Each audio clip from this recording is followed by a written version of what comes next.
If you ever need proof that athleticism has no expiration date, today's guest will really show you exactly what that means. Stay with us.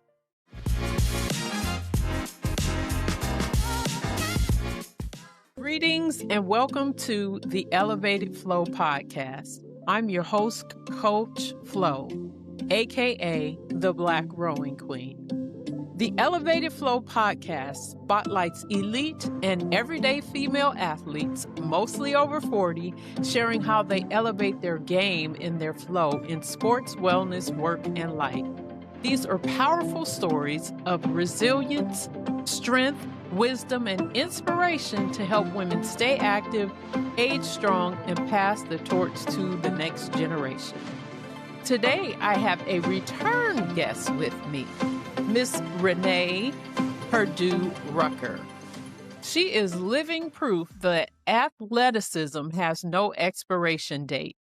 Hailing from Steubenville, Ohio, and now based in Atlanta, Georgia, Renee is a 66-year-old multi-sport athlete whose resume reads like a highlight reel.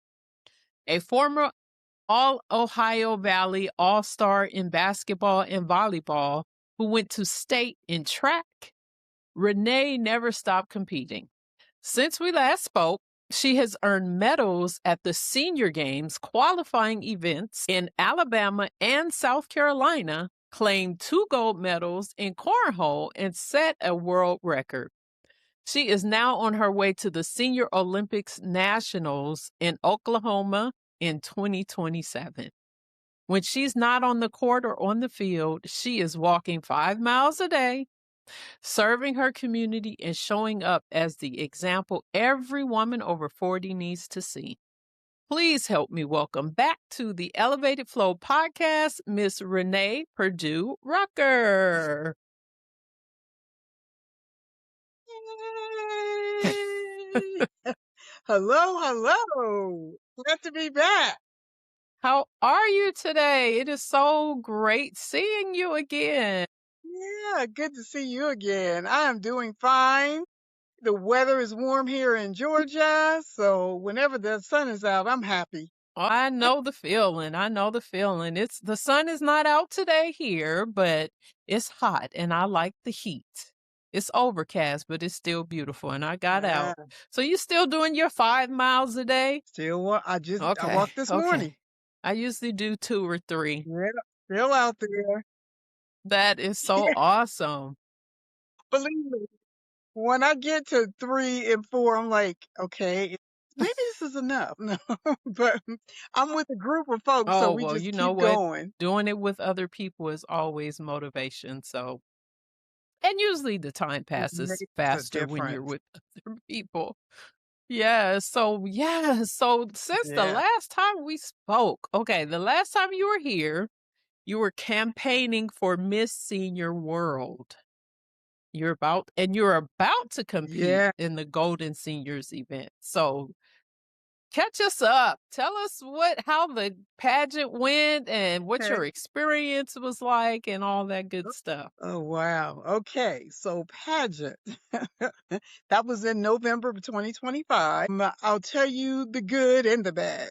So the good part of it was, I feel like everything went well. I met a lot of nice people from different cities around the world. The competition itself ran just the way that my coach told me it was going to run. And I also won an award for highest ticket sales. I think I sent you a picture of my award I got. But I didn't go there to win highest ticket sales. I went there to win the crown. And I know I should be grateful because a lot of people left without winning anything, but that really wasn't what I was there for. So that's the disheartening part of it because I feel sad about the fact that I didn't know that the pageant was about money. And I think everybody else you didn't know that the pageant what? I didn't hear that. I didn't realize the pageant was about money. It was about how many sponsors you can get, how much money you can collect for the pageant, what you can do for the pageant as far as your media pages are concerned. And I did not get that. In the whole, there was nothing in writing saying, hey, if you raise the most money, you could win. I had no idea. I was very naive. It was my first Okay. one, but I'm under the assumption that everybody else knew. Sounds like a lot of politicking. A lot, and it put a bad taste in my mouth. Had I known that, I would have sold more pages. Like they have this advertisement where you can sell pages to people. And so I did that, but I didn't realize it was like an end goal Mm. to do that in order for you to win this contest, the place. But so I found that out late in the game. What did your coach say And about that? the last, What did your coach say about that uh, aspect of well, it? Was she aware of it? I don't even remember us even having a conversation about this. I knew that it was going to be Mm-hmm. expensive to be in it, and I knew all of that, but I didn't realize that I should have been raising more money Mm, for the pageant. got It it. had nothing to do with me, my outfits, what I represent. It had nothing to do with me, and I had no Wow. idea. As a matter of fact, when they called out the finalists, when they did not say my name, I was shocked. I was shocked. I really was expecting to be called as a finalist at Mm-hmm. least. So when I didn't get picked, I literally was on the stage about to cry. The only reason why I did not cry was I was like, because I would look crazy up there crying just because I didn't win.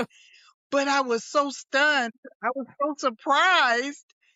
And so, of course, I held it in and stayed, and then I won this, trophy. But I was very surprised about that. The other thing that surprised me, the last thing, um, when I was in high school, I was in gymnastics, and I was the only Black person on Mm-hmm. my team. And it was a whole bunch of other white females on my team. My coach, who was a white female too, coached them over there. And I was over here by myself. There was a Black girl that taught me how to do the vault, and then she quit. So I was by myself. So every day I would come to practice, and I would practice by myself. My coach never came over. My other teammates never came over. So we go to districts, and I win third place. They don't even know it because they didn't cheer for me. My coach didn't check on me, nothing. And I'm a kid, right? Out of state. Well, I'm in the state, but out of my hometown.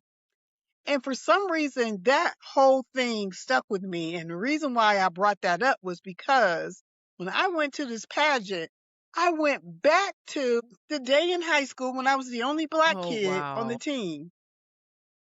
Wow. So I'm at this pageant, I'm in the lobby, I'm the tallest, blackest person in the building, in the middle of the floor in the lobby, and people are walking past me like this. And so I'm having to go over to people. Hi, I'm Renee Perdue-Rucker from Atlanta, Georgia. How are you? I'm walking over to people, talking to them. They're running around, taking pictures with each other as if I wasn't. Wow. And I went right back to high school. I went right back to high school when that happened. I thought, how is this happening at 60? What that says to me is that, things haven't changed as much as we Right. think they have. That's the truth. Even Unfortunately. people running the event, unfortunately, there were two ladies that were running this event, and I saw them the first day. One of them came over to me and said, "Hey, are you enjoying yourself?" I'm like, "Yeah, so far so good." She walks away. The other lady comes to me later in the day, asks the same question, walks away. They never talk to me again for the rest of the contest. These are, and I see them taking pictures with other people and kikiing with everyone. I was like, this So, cannot be wow. real. I mean, and then somebody else was telling me, they said maybe the reason why they weren't talking to you is because you were their competition, but they were talking to the other people. So I see three Black girls from Alabama, and I'm like, well, let me go speak to them. So I go over and I say, hey, I'm Renee. I'll speak to them. And they just Right when they smile at me, they turn around and they start talking to each other while I'm still standing Oh, there. wow. Really? And I'm like, this is not what I expected. It's just not. I was just surprised. So, of course, I was there for a whole week. That's a long time. The last couple of days, that's a long time. And the last couple of days, the black females from Alabama warmed up a little better, but they weren't completely there. Then two white females came to me from two different states while I was still standing on stage the last night, and they said to me this separate times, I'm sorry I didn't get to meet you. I was like, I've been here a whole week. I'm trying to go to the steps to leave the place. Here comes another white female. I didn't get a chance to talk to you. I'm like, okay, bye bye. And I leave, and I'm thinking, what went wrong? What happened? Like, and so I am sure that I'm not the only person that has experienced this in one way, shape, or form on a different platform or whatever. It was really disheartening for me because I was thinking, I'm going to do this again. But no, Wow. I'm not going So to put what do myself you feel again in a like you position learned? where I am so sorry that that was your experience and that it even triggered you to go back to the experience that you had in high school. That is I right back to high wild. school. I was like 60 years old and I'm dealing with the same. I mean, it wasn't like I don't know that this existed, but they kept saying sisterhood and they kept bringing in God and all this stuff. So I'm thinking, well, this is a religious kind of organization, I'm assuming, but it wasn't. And so when I was telling somebody about it, and they were like, well, what city were you in? I said, well, I was in Biloxi, Mississippi. And they were like, okay. What does that mean? They said, I was like, what does say that less. mean? Like, next. Wow. Like, okay. So that was it. But I'm going to put a positive spin on it because it was a great experience for me. Overall, I enjoyed it, You definitely except for that couldn't part. see from But the for the most pictures you part, I sent. enjoyed it. It looked like you were Yeah, enjoying yourself. yeah. What would you say that you learned about yourself in this process? I would say the biggest thing I learned about myself was not being fearful, just stepping out there and doing things. And I always say that about myself, but that really was stepping outside of my comfort zone, to get all of these gowns and learn how to walk and practice my speech and all that. That was outside of my Right. comfort zone. And so, but I ended up liking it and I felt like I did well. And I don't want to sound like a spoiled kid because I did win something, just wasn't the crown. Right, right, right. And I think my competitiveness gets in the way of my being thankful for just winning the ticket.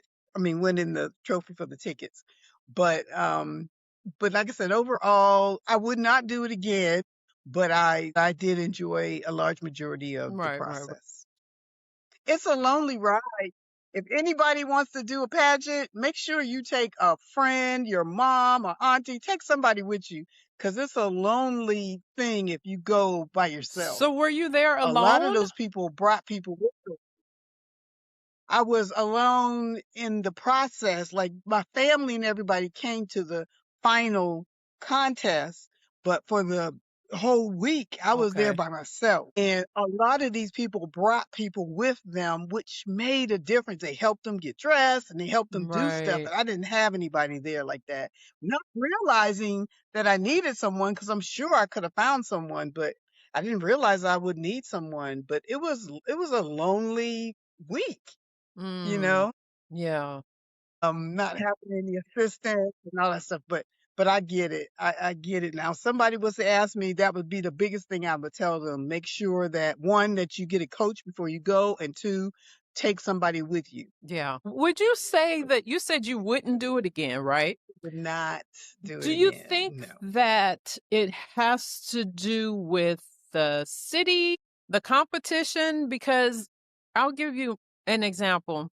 Back when I was in Los Angeles, I was doing bodybuilding competitions and I kind of had that same feeling where it was like a very cliquish. And the person that Yeah. won when that was my very first competition. And the person that won was a celebrity. And so people were saying like, oh, like this was her first competition. I think it was the only one that she ever did.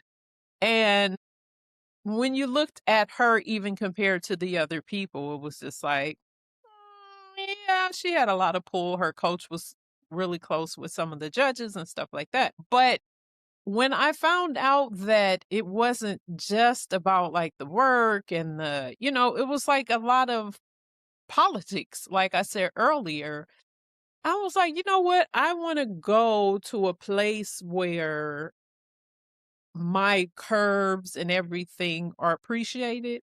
So I did. I was actually scouted Yeah. by someone that saw me at an event, and he was the producer of a couple of shows that were like for curvy Black women and things of that nature. So I actually competed, and he sponsored me to do like Muscle Beach or whatever a couple of times. But it was like, oh, okay, I need to make sure that I'm competing in the competition that appreciates what I bring to the package that I bring, you know? And that was one of the reasons why I Right, didn't go right. back to like NPC and all of that, because I'm like, there's nothing. And my coach even told me this. It's like, I know that I would have to go beyond my boundaries to actually really compete where I could win in a way that I wasn't willing to do. I wasn't willing to cross certain boundaries, Yeah. you know. And she talks about this openly. And Yeah. so I think for you, it's kind of like that similar experience where, okay, you probably would love to do a pageant where it is, you have an easier time and it's It's not, fair. yeah, I think there's always going to be some bias and whatever, but go where you're welcome, and appreciate it for what it is Yeah. that you That's bring right. to the package. And that's why I talk about it on my post and on this podcast all the time. That is why representation matters so much, because if you're experiencing this Matters. in your 60s, just imagine what these young girls are experiencing when they go to these pageants. It's like, no, we I need to know. have things where they can see other people that look like them going before them. It makes it a lot It easier. makes me so sad. It makes me sad because I was watching, and you probably saw this. It was some gymnasts. This happened probably in the 90s. No, 2000s. And it was all, white girls and one little Black girl. The Black girl really won, but they, they did give her something, but they didn't shake her hand and they didn't treat her like she won. It might have been the They one where were they like didn't. mad, I She guess, because she won. beat She them. was on the podium, but they didn't give her the medal. They didn't put the medal around her neck. They I didn't give think her the that's what medal. it That was. one, Yeah.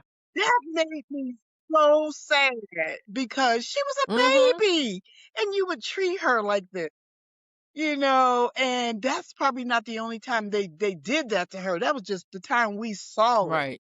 And I'm you sure that know. will It stick just with made her me for the so rest of sad. her life. For the rest of her life. Yes. And I don't know, that just hurt me. Then I thought, even with this happening, I thought about all the little girls out there right now that's going through this. They want to do this so bad that they're willing to go through the mess because they Right. want to be there. Right. They want to be there. And that's kind of how I was with gymnastics. I wanted to do this. So I was willing to go through it and I did, but I didn't go back out the next year. And I was really good at what I did, which was the vault. I didn't go back because I, Right. I didn't feel Right. wanted. So unfortunate. And that's why I was so excited as an alumni of Fisk University.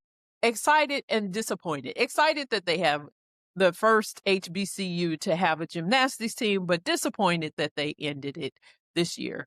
But anyway, so all of those girls that Oh, they did? were role models to the next generation that they were looking up to, like, oh, I could go to an HBCU and be a gymnast. That's not happening, at least now. And now those girls have to go to PWIs to, in order for them to continue their careers, which is unfortunate. But yes, absolutely, representation matters. I'm not going to keep beating this horse, but it's so important. It's so But important. I'm It's glad you why told me we, that because I saw plenty of videos of them, and I didn't know that they yeah, stopped that. yeah, That's important for other people to hear. I yeah, didn't know it. yeah. So, Wow. well, let's move on to all of this Okay. excitement that happened at the or the Senior Olympics or the qualifying. Yeah, the qualifying senior The games. qualifying But games look, for it the is very Senior special. Olympics that are going to happen in Oklahoma in 2027. So talk about that. How did you decide to go and from you competed in Alabama and South Carolina? I did. When I went to Alabama, I competed in the mile power walk, and I got Mm-hmm. third place. I'm not a power walker. I don't speed walk. I do walk, but anyway, I ended up getting third place, which gave me opportunity to work on it until we go to the Olympics, which is in 27, Okay. well, next year. So I got third place there. And I did cornhole there for the very first time. I'd never done cornhole in my life. So Wow. I'm sorry, I never compete. I never Okay. competed. And so I did it, and I got fourth Mm-hmm. place in Alabama. And so I sent my brother, who is like a sports guru in Ohio, and I sent him a message. I said, "Hey, I got third place in the power walk, and I got fourth place in the cornhole." And he said, "Why would you send that to me?" I said, "What do you mean?" He said, "Fourth place." He said, "You're a Purdue. Purdue's don't get fourth place." I was proud of myself. I said, "I've never done it before." So after that happened, I'm like, okay, well, I'm gonna have to show him. So my best friend wanted to compete. And so she came out to South Carolina, and she pulled her hamstring the day before the race. So she didn't get to do it. Yeah. So she ended up doing she didn't get to do anything really because she pulled her hamstring. But we went to South Carolina, and she decided that she would do cornhole with me. So we were a cornhole team, and we won gold. And then I won gold in the Okay. singles. So I got two gold. That is so Yep. awesome. And then our basketball team, yeah. And then our basketball team got third place there.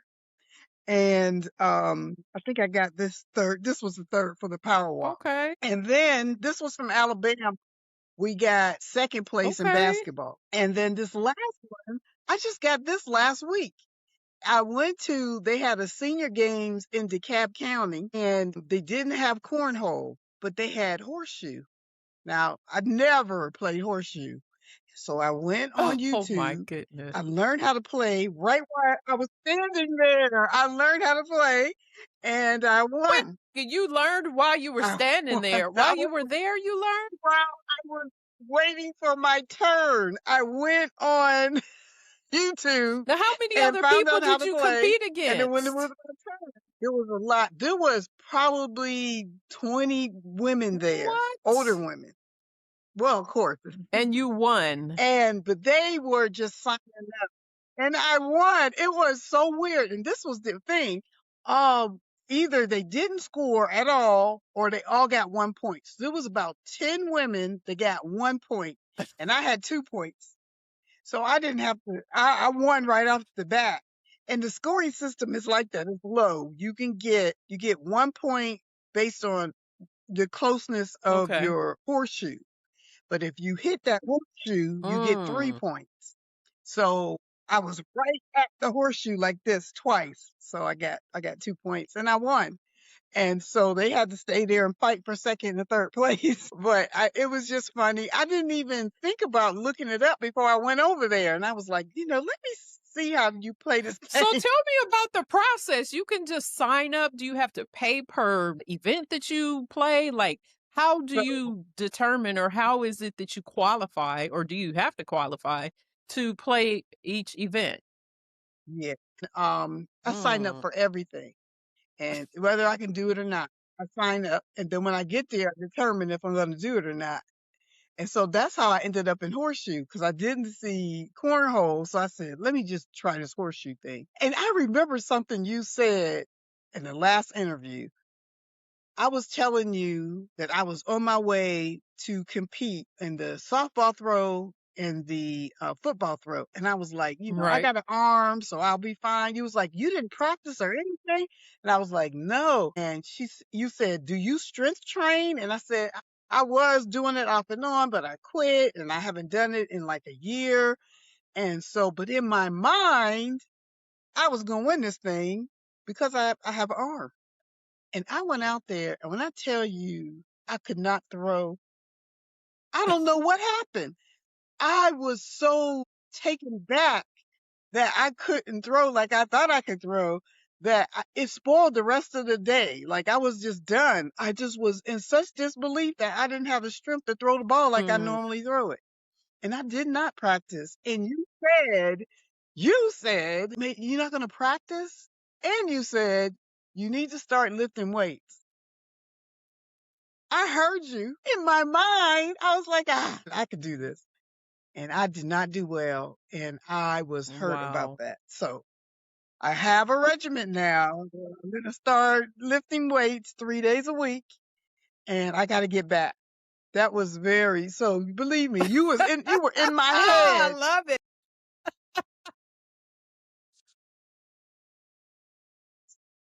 Yep, that's you were in one of my the things. head. So I got the Amen. That's the most important thing. That's one of the things with getting older is in our heads. We just believe that we could do what we have always been able to do because we just can. And then our body tells us,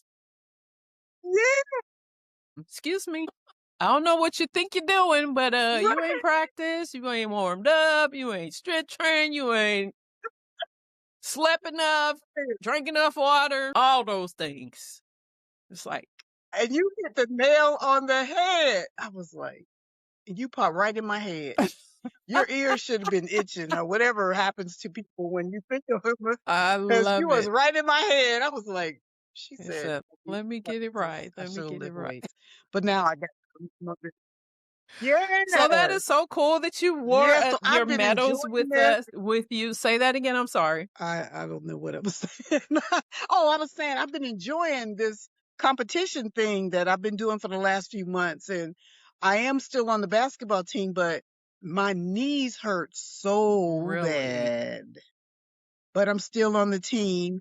So I told them last week, as a matter of fact, I'm going to be the statistician. I want to be on this team though, but I might have to be the statistician, and I will come in if somebody just can't make it. But it oh, my knees are just. And then another funny thing was I played in Alabama. I played 3 games in a row, and I thought I was doing something. I thought I was running, and I looked at a video and I was walking around. And they were passing me the ball and I was putting it out, but I thought I was out there doing this, but I wasn't. I was just walking. They passed me the ball, I put it up.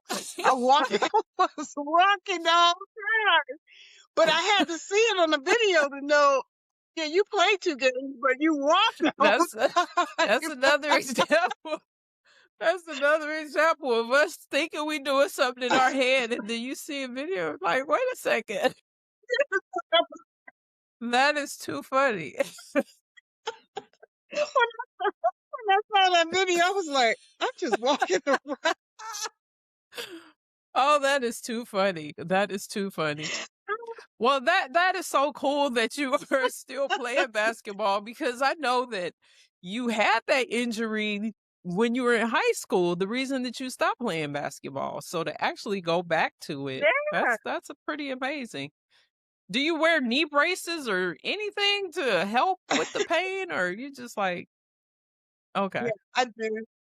I wear knee braces, but they don't help. I'm bone on bone, so I really need a knee replacement, but I'm just I I'm just gonna don't want give to you do it. some, it's not medical advice, but something that I was told, and I'll wait until the afterflow in the elevated woman's inner Okay. circle to share that information. So if you want to hear it too, stay tuned. Okay. All right, so let's talk about I this want to hear world record. This world anything. record, you Yeah. actually made a world record. Was this in basketball? Before we move into our flow state segment, if this conversation is hitting differently for you, I want to remind you to join us in the After-Flo, our Elevated Woman Inner Circle on Patreon, where we go even deeper and we're holding space for Black women to have a conversation and connection about things that we're typically made to feel guilty or feel shame about. So join us, click the link in the description. Now let's get back to the episode. No, I did. Did I send you that? No, I didn't do a world record. Oh, I thought you had a world record in something. Okay. Okay. I wish I did. Okay. No, no. And you said that at the She was like, what introduction. I world was like, record? what? Yeah, I have it in my notes.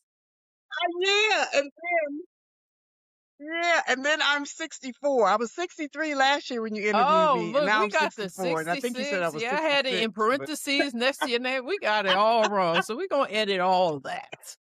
Yes. But anyway, so you're 64. I'm like, well, I have 65, and I'm sure she had a birthday since the last time. So she must be 66. yeah, I did. Okay, so you're 64. Yeah, I was 60. Excuse us, audience. She is 64, 60. but it don't matter 64 or 66. You look good and you're doing a lot more than a whole lot of people I'm 60, still here. even 60 are doing. So now Yeah. that you Thank know that you need to be you. strength training, what are you going to do to train and Yes. prepare for the actual nationals in Oklahoma next year? What's your plan? Yeah. Okay. So, well, a couple of things. One, I bought a cornhole Okay. game. I bought the whole thing, and I talked to some cornhole champions about cornhole, and they told me, buy these bags. This is what they do. This side has ridges on it, so it doesn't slide as much. This side is slick. So depending on where you want the cornhole to go, that will determine, or where you want the bag to go, that will determine where it places on the board. I didn't know any of that. So I'm practicing that. And then as far as working out now, I have a gym right here in my building, a nice gym. I used to go to it. And I'm not leaving this building to pay anybody to work out. So my goal now is to go 3 days a week to the gym downstairs and start lifting, and then pick up on my power walking. Well, pick up on my walking and turn it into power walking and build up my speed. But those are my goals right now, is to strength training and to pick up my speed on my power walking. And those are my goals until next year. And of course, we have basketball practice 3 days a week. I only go 2 You only days. do what, 2 days? But other than Oh, okay. basketball, we have basketball. It's 3 days a week, but I only go 2 days. I go on Monday and Saturday. And I shoot around and, I piddle. I do what I can. Like I said, it looks like I feel like I'm running, but I'm really walking. So, And that's the other thing. If I do my strength thing, I could shoot better. I could probably shoot better. So what did you do? I was talking about the strength training and everything you're doing to prepare. What do you do for your recovery? Because you did all of these different events. How do you recover after, in between? How does that work? Well, I was never a ice down person or a heating pad person, but I tried the ice down this time. Since my knees were hurting so bad, I tried the ice. And of course, the ice works for maybe an hour or so. After that, I'm back to ouch, ouch, ouch walking. So I don't have a plan. I need one. You have some Yes, we'll suggestions? talk about that. Yes. Figured. Yes. And look, I am all ears. Whatever you tell me is what I'm going to do. prove my expertise to you in the Look, I'm last one, on your team, Flo. You prove yourself, girl. Whatever you tell me is what I'm I going to love do. it. I love it. So what about sleep? Because recovery is not just like physical. Well, that's part of physical, but as far as like hydration, that's important before and after. Sleep, maybe elevating Yeah. your legs, and what So other I'm things do good at, you do to recover? yeah. Well, That's sleeping. good. That part I got That's down. I good. got that down. But and elevation, I do elevate my legs at night. I have an extra pillow that I put underneath my feet and elevate them. It didn't stay there for the whole night, but Okay. I do start out that way. And there was something else I Any was going to mention that stretching? I do, but those two things. No, I need. Oh, and you were talking about water, and Mm. I'm terrible with water. Even my brother gave me a really nice little cup that connects to my phone to remind me Mm. to drink water and tells me how much water I drank. And guess where it is? It's in the cabinet. With the rest of the cups. So with the rest of the cups. And I got a really nice little Dollar Tree basket for all my little cups. It's just cute in there. And I'm not using it. So now that I'm talking to you, I'm realizing that I need to get that out of there While and we do talk more about it, of let me drinking water. Coach Flo, right? okay. See? Now back to the program. There you Very important, very important. All right. Wow. Very, So, very. for women that are listening right now that are 60 and over, who think that 60 means slowing down, or even 50, because, they say midlife 50, people just start slowing down. What does a normal active week look like, and how would you encourage them to keep moving? Well, first of all, I would say whatever city you live in, Google senior games because every city or county and state have Mm, a senior games. I did not know that. He told me that last year. So Google that. Get started now so that you can qualify to go to the Senior Olympics next year. And that would be the first thing I would say, especially if you're interested in that kind of competition. Workouts, start walking. If you haven't done anything, any exercises ever, walking is the best start to whatever it is you're absolutely. trying to do. And then the lifting, the drinking water, almost everything we talked about is just the key to success. It's the key. Sounds simple, And the but key it to makes a difference. longevity and independence. Yeah, that part. It's like, if you don't want to Yeah. compete, but you just want to live long and be mobile and have independence, all of that, it helps with that longevity. I heard some people talking the other day about learning how to fall. And I was like, I Mm. fell 3 times last year. Well, between last year and 23, I actually fell once last year, walk in the morning, and I hit the concrete. And when I fell, bent my fingers back on this hand, hit my knee Oh. on the concrete, hit my cheek, but it just a little, it didn't swell, didn't scar up, nothing, none of that. But for some reason, when I hit that ground, it made me just a little bit scared to fall again. So now I'm looking at the ground, and when we walk, it's kind of dark. So if I can't see, I walk in the street where I can see the sidewalk. Because what it was one of those sidewalks where it was a Hmm. lip, and my foot caught the lip. Bam! Just fell like a tree. Couldn't catch myself. And so there's classes where they teach you how to fall. The biggest thing is Yes. rolling. When you get Right. ready to fall to roll, I didn't have a Hmm. chance. It was quick. Yeah. It was quick. So yeah, that's another thing. If anybody's listening, learn how to fall because it makes a difference. I learned how to fall when I did skydiving, but that was something Right. totally different.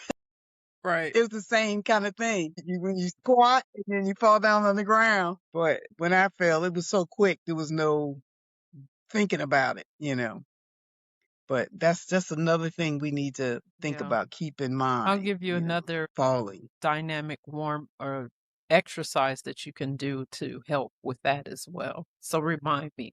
You taking notes? Okay. Great. So No, I passing need the to. torch.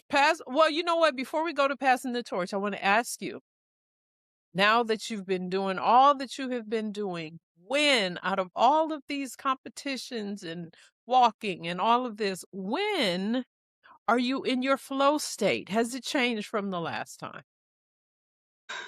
When am I in my flow state? I think I think I'm mostly in my flow state. Once I compete and I'm done, I'm like, yeah, this is it right here. But prior to it and during, I'm like a kid, like I'm nervous. I don't. But once it's over with, yeah, there I am. That's the sweet spot right Okay. there. When I brought the medals home and I had my husband put up a medal rack now because I already had 5 or 6 medals already. So he had to put something up to put these on there. So Awesome. Awesome. so I'm pretty proud of that. So yeah, that's flow. Once it's done, once I win, I'm good. Awesome. Awesome. Now, passing the torch to the next generation, what would you tell a young girl who says she does not see herself as an athlete? I understand that. I understand someone saying that, but you don't have to be an athlete to Absolutely. move. You don't even have to have that name. For some reason, you brought me to this, when we were kids and a girl would throw the ball and they say, you throw like a girl. Well, that's because she is a girl, you know, but you don't have to be an athlete to compete or to work out. And so that's what I would say. You don't have to be an athlete. You don't have to have a brand. You don't have to have a name. Just Right, move. right, Just get right. out there and do something. Now, thinking back to what we were talking about at the beginning of the episode, what would you tell a young girl that is interested in doing like pageants or getting involved in a sport that's not typically where we're not typically represented? What would you do? What would you tell her in order for her to feel comfortable in entering that and being aware that the possibilities of the challenges that she may be faced, being that she may be the only or few? Yeah. That is what I would tell. I would tell my story and I would say, this is what may happen so you're not caught off guard. And this is how you should treat it. Keep your head up. Know what you're there for. Do what it is you have to do because this may happen and it may not. But if it does, stay focused, stay focused. It's heart wrenching and it will break your heart, but having support is everything. And like you said, representation is everything. So I would tell her, don't go by yourself. If you got a friend that can come with you, that would be even better. Having that physical support is everything. It Right, is right. everything. Awesome. That's what I would say. Excuse me. Well, thank you for that, Miss Renee. And thank you again for coming on the podcast again and giving us an update. I told you before. I was like, I'm going to have you back. So I'm so excited to hear all that's been going on in your life. Before we close, what is one thing that you hope that women would take from your story today? To keep moving, regardless if they have bad knees or not, because it does help. It hurts, but it helps. That would be my biggest advice because there are days where I don't want to get up at 5 and go out there and walk because I know it's going to hurt. But I do it anyway because once I'm done, I got it behind me. I've done it. Right. I know that it does help, but it's painful. Yeah. Sometimes you got to push through the pain. Sometimes you And got to that's what I push through the pain. push I through the love pain. it. I love it. Well, once again, Yeah. thank you for being a guest again. You're the first person to have a Yeah. second episode, so a repeat. All right. Well, until next time, this is Coach Flo signing off, everybody. Remember to find your zone and elevate your flow. Peace. 1, 2,